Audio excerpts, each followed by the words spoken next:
Halo semuanya, selamat datang di sesi bedah materi kita kali ini. Pernah nggak Anda mikir, kenapa sih orang atau perusahaan itu memilih untuk membeli produk tertentu dan mengabaikan yang lain?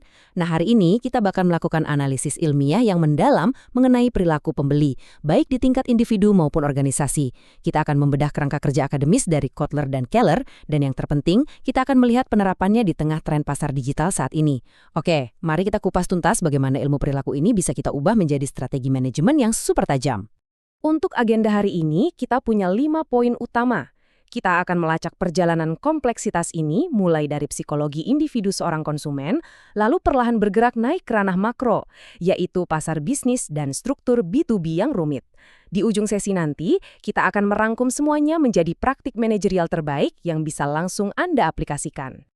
Oke, tanpa berlama-lama, kita masuk ke bagian pertama. Fondasi perilaku konsumen. Mari kita lihat bagaimana pembeli individu itu beroperasi. Kalau kita bicara definisi akademisnya, perilaku konsumen itu adalah studi tentang bagaimana orang atau kelompok memilih, membeli, menggunakan, sampai akhirnya membuang sesuatu demi memuaskan kebutuhan mereka. Tapi, take away krusialnya di sini adalah, ini bukan cuma soal momen gesek kartu di kasir ya. Ini adalah siklus end-to-end. Dari detik pertama mereka melirik ide produk Anda, sampai momen mereka benar-benar membuang produk tersebut. Sebagai manajer yang cerdas, kita wajib banget memetakan seluruh siklus hidup ini. Nah, pastinya keputusan belanja itu nggak muncul tiba-tiba dari ruang hampa. Keputusan itu sangat didikte oleh dua kekuatan utama, faktor budaya yang sifatnya makro dan faktor sosial di level mikro. Coba deh perhatikan tren sekarang. Konsep subudaya dan kelompok pergaulan itu udah berevolusi secara drastis. Audiens Anda hari ini mungkin jauh lebih terpengaruh sama subbudaya digital di media sosial atau komunitas virtual yang bahkan belum pernah mereka temui langsung di dunia nyata. Kalau Anda sampai mengabaikan struktur sosial digital ini, itu sama saja dengan melakukan kesalahan strategis. Setelah kita paham faktor apa saja yang mempengaruhi mereka dari luar, sekarang kita bedah proses kognitif di dalam kepala mereka. Semuanya berawal dari satu titik kritis ini, pengenalan kebutuhan. Secara teori, proses belanja itu terpicu ketika ada ketidakseimbangan antara kondisi konsumen saat ini dengan kondisi ideal yang mereka inginkan. Timbangannya jadi jomplang. Kalau dulu mungkin pemicunya murni dari dalam diri seperti rasa lapar, hari ini beda cerita. Stimulus eksternal, seperti algoritma rekomendasi e-commerce yang sangat personal, bertindak sebagai pemicu raksasa. Mereka ini sengaja diciptakan oleh para marketer untuk mengganggu keseimbangan tersebut. Begitu konsumen sadar ada kesenjangan kebutuhan, mulailah mereka hunting informasi. Mereka akan mengecek sumber personal, komersial, publik, sampai sumber eksperiensial. Menariknya, di lanskap saat ini, sumber publik dan eksperiensial itu punya bobot yang luar biasa besar. Kenapa coba?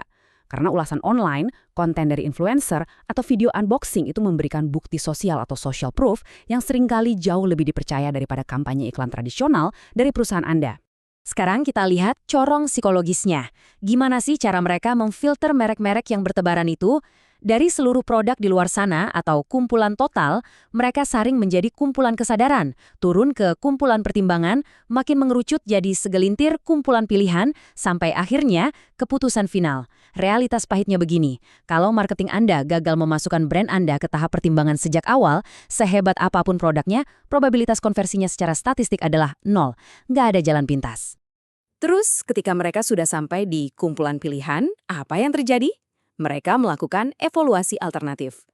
Di tahap ini, pembeli secara rasional atau kadang irasional menganalisis atribut spesifik dari tiap produk dan memberikan peringkat berdasarkan bobot kepentingan personal mereka. Memahami dengan pasti atribut mana yang punya bobot tertinggi di mata target demografis Anda adalah kunci utama untuk memenangkan pertarungan di fase evaluasi akhir ini. Oke, mari kita lakukan pergeseran kritis dalam analisis kita.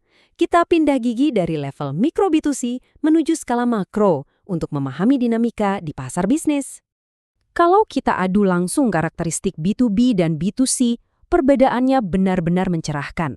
Di pasar bisnis, Anda itu berhadapan dengan jumlah pelanggan yang jauh lebih sedikit dan seringkali terkonsentrasi secara lokasi. Tapi volume pembeliannya luar biasa besar. Sifat pembeliannya juga sangat profesional dan negosiasinya super kompleks. Ini adalah permainan berisiko tinggi. Di sini, profesionalisme dan hubungan jangka panjang adalah segalanya. Landscape pelanggan B2B sendiri bentuknya macam-macam. Ada produsen, reseller, pemerintah sampai institusi seperti rumah sakit atau universitas. Dan please, ingat pendekatan marketing ke mereka nggak bisa disamaratakan. Siklus persetujuan dan regulasi saat Anda berjualan ke pemerintah itu menuntut strategi yang 180 derajat berbeda dibandingkan saat Anda bernegosiasi dengan jaringan reseller retail. Sekarang, mari kita perbesar lensa kita pada mekanika internal di dalam organisasinya. Bagaimana sih persetujuan berlapis ini sebenarnya terjadi? Begini, sebuah organisasi itu nggak pernah membuat keputusan sendirian. Mereka menggunakan pusat pembelian yang melibatkan banyak stakeholder. Ada inisiator, ada influencer, gatekeeper alias penjaga gawang, decider atau pengambil keputusan, pembeli, dan pengguna akhir. Strategi yang paling krusial di sini adalah Anda harus jago menavigasi struktur ini. Anda nggak bisa cuma merayu si pembeli. Anda harus meyakinkan influencer internal dan yang paling menantang, secara cerdik melewati para gatekeeper, seperti staf admin atau sistem pengadaan otomatis yang memang bertugas memblokir vendor-vendor yang dianggap nggak kualifikasi. Nah, sama seperti prosesnya yang kompleks, produk B2B itu sendiri punya kategori akademis yang beda-beda. Mulai dari instalasi peralatan utama yang masif banget, bahan baku, komponen, sampai ke perlengkapan sehari-hari dan layanan bisnis. Produk Anda masuk kategori mana? Ini bakal mendikte banget strategi rantai pasok dan pemasaran Anda. Menjual peralatan utama bermodal jutaan dolar pasti butuh personal selling yang sangat intensif. Sementara untuk menjual perlengkapan kantor sehari-hari, mungkin cukup lewat portal e-commerce B2B yang otomatis. Sampailah kita di bagian kelima.